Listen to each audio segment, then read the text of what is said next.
જય શ્રી કૃષ્ણ વૈષ્ણવો અત્યારે આપણે મોહનથાળ છે એ સિદ્ધ કરી રહ્યા છીએ।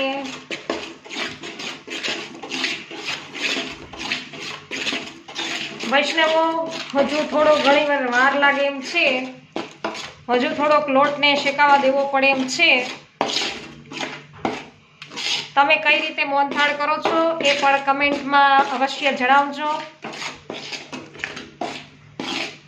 વૈષ્ણવો શ્રી પ્રભુની સામગ્રી તો છે એ મારા સાસુજી બનાવવાના છે, અપરસમાં સિદ્ધ કરશે અને હું તો આજે કોઈ બીજા જ અર્થે છે એ મોહનથાળ સિદ્ધ કરી રહી છું।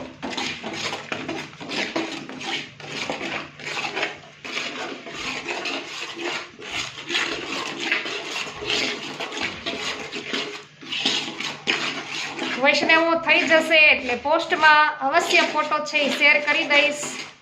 સર્વને મારા જય શ્રી કૃષ્ણ।